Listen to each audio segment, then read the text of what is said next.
What is going on, everybody? Welcome back to Coffee with Dudes. Today it is Coffee with Dude.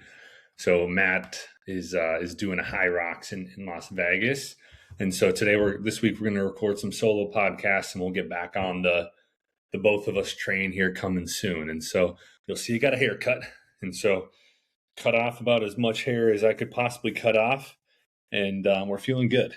Sometimes when it gets really long, it starts to get itchy on the back of my neck, and so I start to play with it a lot. And so got a haircut, and I got a great podcast for you today. So we are talking about longevity. And so I don't think we've talked about this topic for a while, but longevity just means like living longer life. And I don't want to come at this from the sense of like just living a long, like not healthy life or like not enjoying it. More coming at it from like, how can you live a long, healthy life? You see these folks that are into their 80s, 90s, and you would never be able to tell that they are 80s, 90s. Like they look like they're 60, 70 years old. They're moving, they're working out, they're doing stuff and enjoying life like late in life. Because a lot of times what we see these days, people are living longer, but you also see some folks that, it's like the mobility is just so low, and it doesn't seem like they're enjoying life as much as they could. So I'm going to talk about some of the best science-backed ways that you can increase your longevity, live a long, healthy life. And so first things first, and it comes down to movement. And so moving your body is one of the big keys here. We see as people get older, they tend to like be more stationary, be more sedentary, not move as much. And so, I've even met, like, I meet tons of people in my job, ages younger, like my age, all the way up to 70s, 80s, 90s.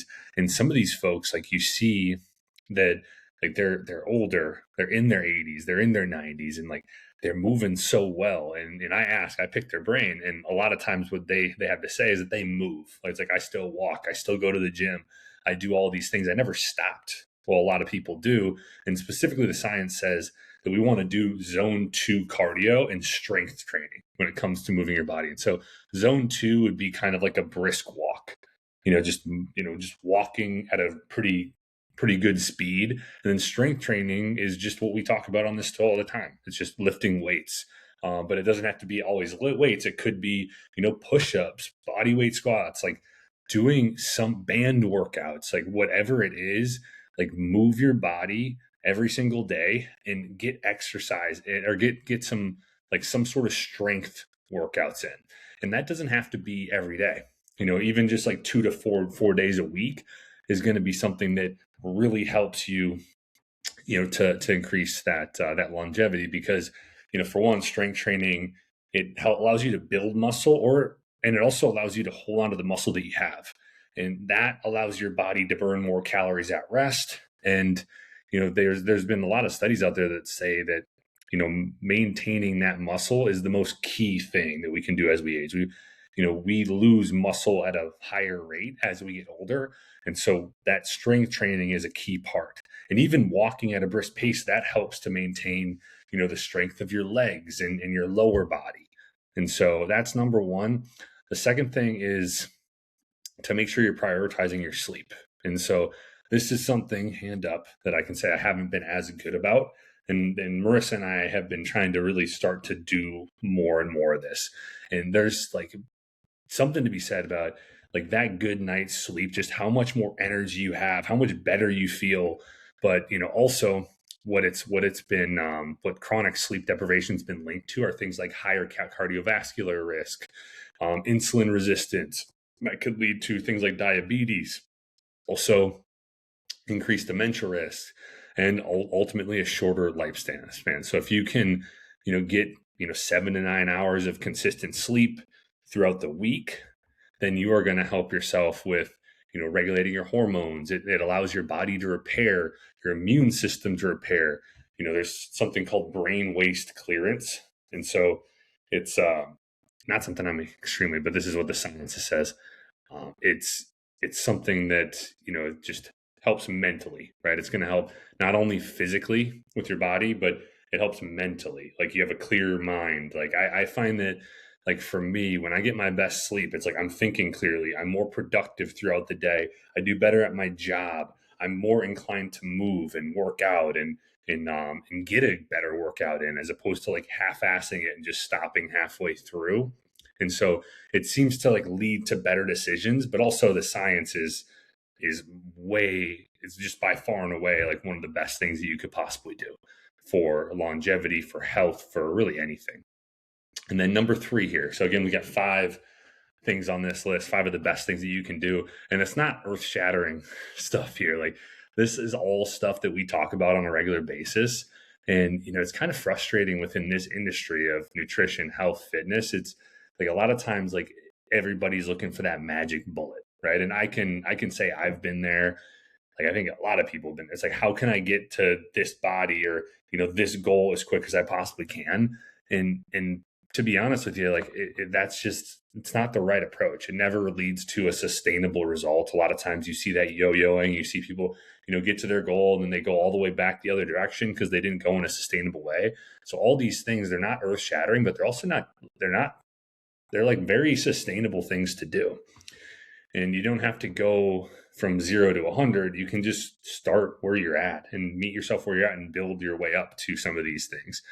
As far as like that first goes with movement and exercise, like, if you can, if right now you're not moving at all, like let's just start with like a 15-minute walk, just, or like even less than that, whatever you got to do, just start where you're at and build your way up to a 30-minute walk every day, in 2 to 4 strength training workouts a week. And you'll find you're going to see some really good results. The third science-backed tip is to eat mostly whole, minimally processed foods. And so this is kind of obvious, right? They say that the strongest dietary pattern with longevity is the Mediterranean style diet, which is, going to be a lot of vegetables, legumes, whole grains, olive oil, fatty fish, protein, some different proteins, limited ultra processed foods. Now I think for here, when we talk about this, like I think a lot of times what you could hear is like, oh, I need to like eat all like whole foods, right? Which, I think that there's a good balance that we can have here. That's why I always say like 70-30, 80-20, like finding 70 to 80% of the food that you get on a weekly basis from quality whole foods, and then having 20 to 30% that come from, maybe candy or cookies or chips or just different processed foods, wine, alcohol, having a drink throughout the week if you want to do that. That's something that like makes life more enjoyable, because like you do feel better and you do, like everything is going to be working. You're going to have your vitamins in order. Like you're not going to have deficiencies when you're eating plenty of quality processed foods. But if you're eating only quality processed, unprocessed or processed food, non-processed foods, then it's just like you can't go out and enjoy, a date night with your spouse, or just go on a trip and like it's you got to be able to enjoy those things. So like enjoy yourself too, and do this within reason. And you're gonna find that you're gonna live a lot longer. You're gonna feel a lot better, have more energy, but also you're gonna enjoy life. Like I would say for me, like let's say that by like dialing all these things in perfectly, I could live to 110. I'm perfectly fine living to 90, then 20 years younger, and like getting like feeling good and being energized, but actually enjoying life to the fullest as well. And so I think there's that piece of it too. So we got two more left. Number 4 here is to maintain strong social relationships. So this is a huge. I haven't talked about this one for a while, but this is a huge one. And it says that loneliness is associated with increased inflammation, higher cardiovascular risk, greater mortality risk. So it's said that it's comparable to smoking about 15 cigarettes a day in some studies, which is pretty wild when you think about loneliness. And I've definitely been there. And then long-term studies. I've talked about this one on the podcast. It's been a long time, but Harvard did an 80+ year adult study that tracked like generations of people, and And the quality of the relationships had a huge predictor in health, more than wealth or fame. And so it's pretty crazy just by like interacting with people around you, like having a good relationship with your spouse, or significant other, having like friends that you meet up with on a regular basis, doing fun things, enjoying life, traveling, doing whatever you want to do. Like, I mean, Marissa and I just got back from Las Vegas, and just like a nice weekend away. It's like such a good reset and it's something to look forward to. I think it's really important to have things to look forward to throughout the year, because we get stuck in this cycle of like work, work, grind, grind, grind, work, work, work, work. And like, what for if not to like have things to look forward to, and then find that for whatever you enjoy. Like, it doesn't have to be what we enjoy, like going to concerts and traveling and enjoying like those kind of cool trips. It could be other things, like maybe you want to buy, like you're looking forward to like a home renovation project, or like, oh, we're gonna put a pool in, or or we're gonna like stuff to use your money to do, family trip, whatever it is.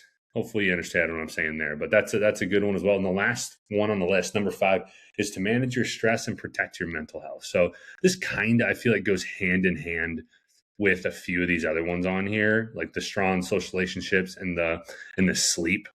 Because the best stress reliever is going to be sleep, and the best thing that's going to help your mental health is going to be like some quality sleep. But when you have like super chronic stress, like that cortisol goes up, like blood pressure can increase, you get increased inflammation, higher risk of heart disease. And so make sure that you are exercising regularly, moving your body. You could try things like meditation or breath work.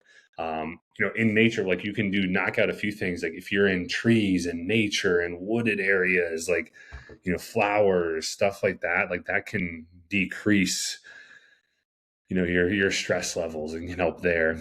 Having a purpose, like moving towards a purpose, again, having things to look forward to, I think helps reduce stress. Like, even if that's like on a weekly basis, like I'm looking forward to, this like dinner on Saturday or whatever it is. Journaling as well, something that you can go towards. So stress is like, it's one of the biggest killers, right? When we have stress, and this is something that I continually need to work on. I feel like I'm prone to higher stress levels, but when I do a lot of these things on this list that we talked about, I do feel a lot better. And, just breathing, even like, it doesn't have to be a meditation, but just even like doing like deep breaths can go a long way towards, like 3 deep breaths can go a long way towards just like decreasing your stress for a little bit and helping you get through the day. So hopefully this has been a helpful list. So again, just to recap everything, just the top 5 science-backed hacks for a longer life. Number 1, move your body. So especially like, zone 2 cardio and strength training. So like brisk walking, strength training 2 to 4 times a week. Prioritize sleep. Try to get 7 to 9 hours of quality sleep. Number 3, eat mostly whole, minimally processed foods. And again, I kind of revised this, like, 70 to 80% quality stuff, I think, is a good range for everybody to shoot for, and enjoy yourself with the other 20 to 30%. That's what life's about. Number 4, maintain strong social relationships, with your significant other, your friends, family, like constantly meeting up with those folks, talking on the phone, Zooms, whatever it is, if you're not in an area where you can. And then manage stress and protect your mental health. So try to find something that works for you. Deep breaths, meditation, breath work, journaling, getting into nature, some purpose-driven, like quality work that like really lights you up, an activity that you really like doing, like a sport or, something like that, hiking, whatever it is. Like, there's a lot of things that we can do to help ourselves out. And I hope this has been helpful for you guys.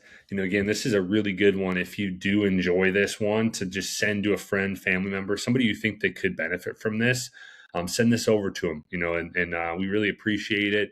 Make sure you also subscribe so you don't miss our future episodes. We're dropping them every single Wednesday. And I really appreciate you guys watching, listening every single week. Hope you guys have a great rest of the day, and I will be talking to you soon.